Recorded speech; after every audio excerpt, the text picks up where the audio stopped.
صومالی land کو تسلیم کرنے کے اسرائیلی اقدام کے خلاف سلامتی کونسل کا ہنگامی اجلاس آج ہوگا۔ پاکستان سمیت اسلامی ممالک کا اسرائیل کے خلاف مشترکہ اعلامیہ جاری، کہا اسرائیل کا صومالی لینڈ کو تسلیم کرنا بین الاقوامی قوانین کی خلاف ورزی ہے۔ صومالیہ کی وحدت اور سالمیت کو نقصان پہنچانے والا کوئی اقدام قبول نہیں کیا جائے گا۔ اسرائیلی اقدام افریقہ اور بحیرہ احمر کے امن کے لیے سنگین خطرہ ہے۔ مسلم ممالک کا صومالیہ کی خود مختاری اور استحکام کی مکمل حمایت کا اعلان۔ عرب لیگ، خلیج تعاون کونسل، افریقی اور یورپی یونین کی جانب سے بھی اسرائیل کی مذمت۔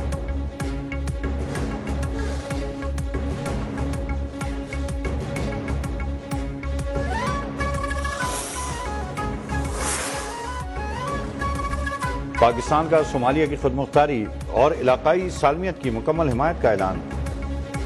وزیر داخلہ اسحاق ڈار کا صومالیہ کے وزیر خارجہ عبدالسلام سے ٹیلی فونک رابطہ۔ صومالیہ کی خود مختاری اور علاقائی سالمیت کی مکمل حمایت کا عزم کا اعادہ، کہا ایسی کسی بھی کارروائی کی مذمت کرتے ہیں جو صومالیہ کے وقار یا سالمیت کو نقصان پہنچانے کی کوشش کرے۔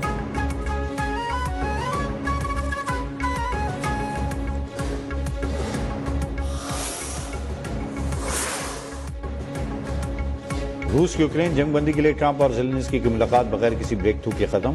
فلوریڈا میں ٹرمپ کی رہائش گاہ مارا لاگو میں امریکی اور یوکرینی صدر کی ملاقات 2 گھنٹے سے زائد تک جاری رہی۔ ملاقات میں روس یوکرین کے خاتمے سے متعلق امن منصوبے کے مختلف امور زیر غور آئے۔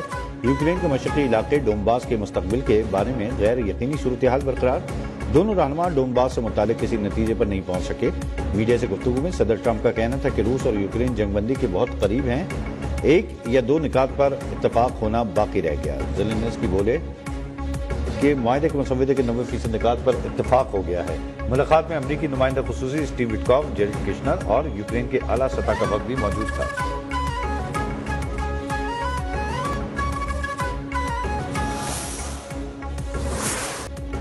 پنجاب اور خیبر پختونخوا کے میدانی علاقوں میں آج بھی دھند کا راج، حد نگاہ محدود ہو جانے پر موٹر ویز کو مختلف مقامات پر ٹریفک کے لیے بند کر دیا گیا۔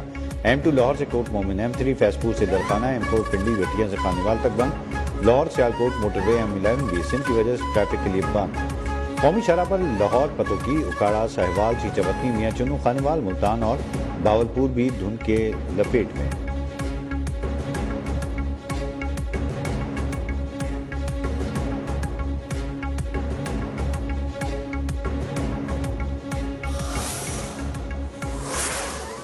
مغربی ہواؤں کا سلسلہ آج سے ملک میں داخل ہونے کا امکان، مختلف شہروں میں بارشوں کی پیش گوئی۔ محکمہ موسمیات بلوچستان میں آج سے 31 دسمبر تک بارش کا امکان ظاہر کر دیا۔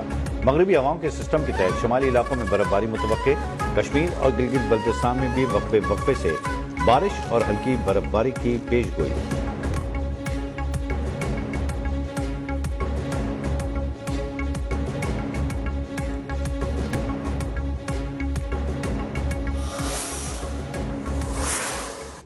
کے لیے بھی کہ وہ انتہا پسندی کی سیاست چھوڑ دے، وہ اپنا سیاست کو سیاست کے دائرے میں واپس لے کر آئے۔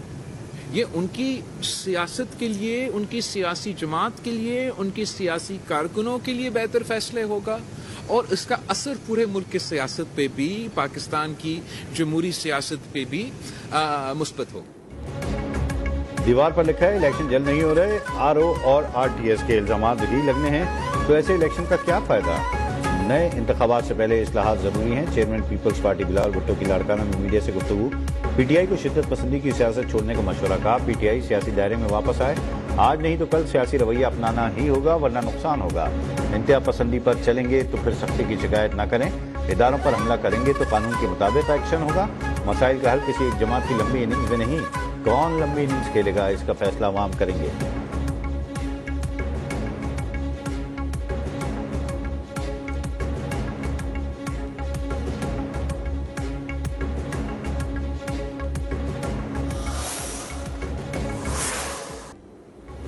پاکستان معتبر عالمی جریدوں کے تجزیہ کاروں کے مرکز نگاہ بن گیا۔ پاکستان نے وائٹ ہاؤس پر کیسے اثر جمایا کے عنوان سے آرٹیکل میں دی ٹیلی گراف نے پاکستان کی سفاری وکٹری پر مہر ثبت کر دی۔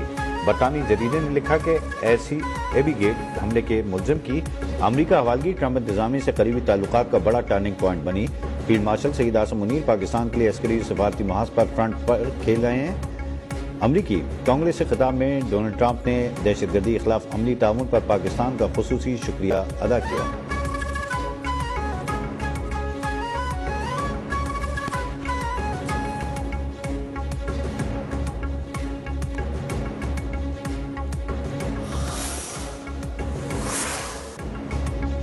پاکستانی حکومت اور عسکری قیادت کی بہترین حکمت عملی کا اعتراف 2025 میں پاکستان نے عالمی سیاست میں دوبارہ اہم مقام حاصل کر لیا۔ عالمی جریدے کیرولائنا پولیٹیکل ریویو نے لکھا کہ پاک بھارت کشیدگی نے پاکستانی دفاعی صلاحیت اور ساکھ کو مضبوط کیا۔ پاکستان نے مؤثر سفارتکاری سے واشنگٹن کا اعتماد بحال کر کے تعلقات کو نئی سمت دی۔ صدر ٹرمپ کا کشمیر پر بات چیت کی گنجائش کا بیان پاکستان کے سفارتی پوزیشن اور موقف کی تائید قرار۔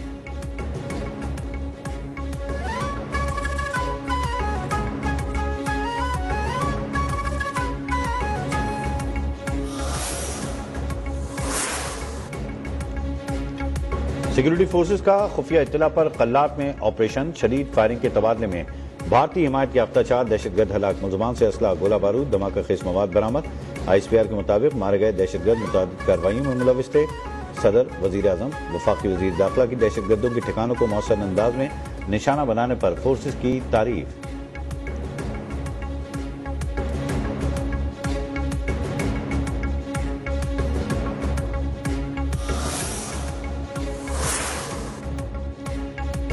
کوہاٹ میں دہشت گردوں کے خلاف کامیاب آپریشن، 8 دہشت گرد ہلاک۔ ریجنل پولیس آفیسر کے مطابق آپریشن کوہاٹ اور کرک کے سرحدی پہاڑی علاقے میں کیا گیا۔ فائرنگ کے شدید تبادلے میں 8 دہشت گرد مارے گئے۔ آپریشن کے دوران دہشت گردوں کے کئی ٹھکانے مکمل طور پر تباہ۔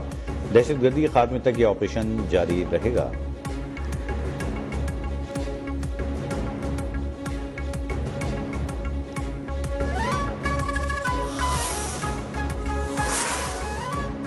کراچی کے علاقے سراب گوٹ میں گھر سے خاتون اور 3 بچوں کی لاشیں برآمد۔ مرنے والوں میں 35 سالہ فاطمہ، 3 بچے 11 سالہ سونم، 3 سالہ آرزو اور 2 سالہ ارمان شامل۔ لاشیں اسپتال منتقل، خاتون کا شوہر زیر حراست۔ پولیس کے مطابق چاروں لاشیں گھر کے اندر پھندے سے لٹکی ہوئی ملی۔ خاتون کا شوہر نجیب اللہ سبزی منڈی میں کام کرتا ہے، دوسری شادی بھی کر رکھی ہے۔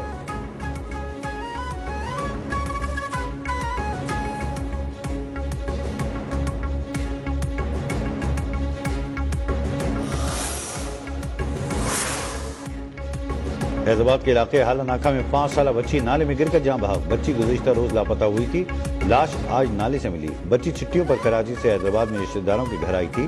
علاقہ مکینوں کے مطابق بائی پاس ٹاؤن اور ملکہ علاقوں میں متعدد نالے کھلے پڑے ہیں۔ بارہا شکایت کی گئی مگر کوئی عملی اقدامات نہ کیے گئے۔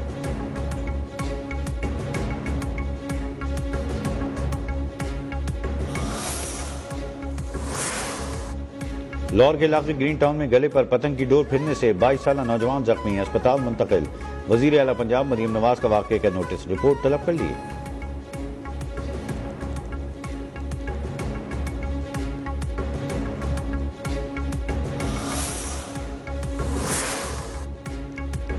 بھارت کے ساتھ سب برابری کی سطح پر ہوگا، وہ ہاتھ نہیں ملانا چاہتا تو ہمیں بھی شوق نہیں۔ بھارتی انڈر 19 ٹیم کے رویے پر ICC سے بات ہوگی۔ چیئرمین PCB محسن نقوی کا بھارت کا 2 ٹوک پیغام۔ PSL کے رواں سیزن میں ملتان سلطانز کو خود چلانے کا بھی اعلان۔ وسیم اکرم میگا ایونٹ کے برانڈ ایمبیسڈر مقرر۔ ٹورنامنٹ 26 مارچ کے بجائے 23 مارچ سے شروع کرنے پر بھی غور۔ کہا میگا ایونٹ کی 2 نئی ٹیمیں 10 پارٹیوں نے کوالیفائی کیا ہے، بڈنگ آج 8 جنوری کو ہوگی۔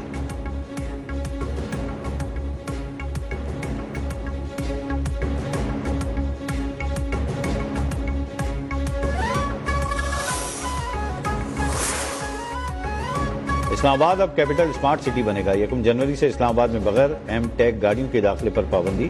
وفاقی وزیر داخلہ محسن نقوی کی زیر صدارت سیف سٹی ہیڈ کوارٹرز میں اہم اجلاس۔ کیپٹل اسمارٹ سٹی منتقلی سے متعلق امور پر تفصیلی بریفنگ۔ وفاقی وزیر داخلہ نے کہا کہ کیپٹل اسمارٹ سٹی کے اسکوپ اور دائرہ کار کو پورے ملک تک بڑھایا جائے گا۔ سیف سٹی میں اصلاحات اور ٹیکنالوجی کا مؤثر استعمال وقت کی اہم ضرورت ہے۔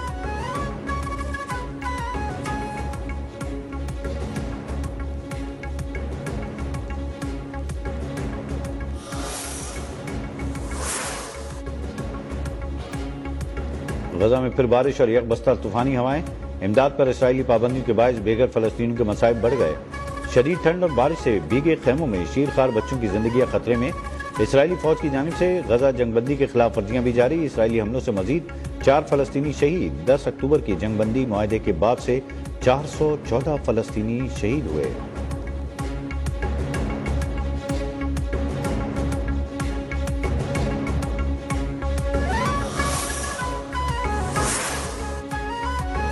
افغانستان کے شہر کابل میں دھماکہ، افغان طالبان کے انٹیلیجنس ایجنسی کے سربراہ عبدالحق واسق کے معاون مولوی نعمان ہلاک۔ افغان میڈیا کے مطابق دھماکے کے نتیجے میں مولوی نعمان کا بیٹا زخمی ہوا۔ طالبان حکام نے تاحال واقعے پر کوئی ضابطہ بیان جاری نہیں کیا۔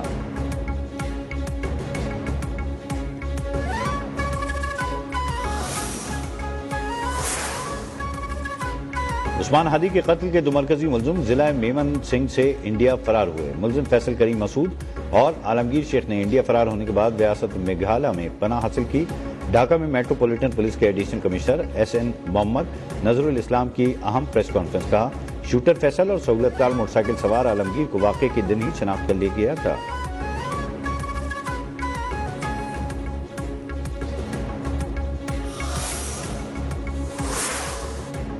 شارجہ میں پاکستانی نوجوان نے شیخ زید یوتھ کیمل ریس جیت لی۔ احسن یاسین نے 2 کلومیٹر کا فاصلہ 3 منٹ 47 سیکنڈ میں مکمل کیا۔ 18 سالہ احسن یاسین نے ریس جیت کر گولڈن کیمل ٹرافی حاصل کی۔ احسن یاسین نے 50,000 درہم یعنی 38 لاکھ روپے بھی جیتے ہیں۔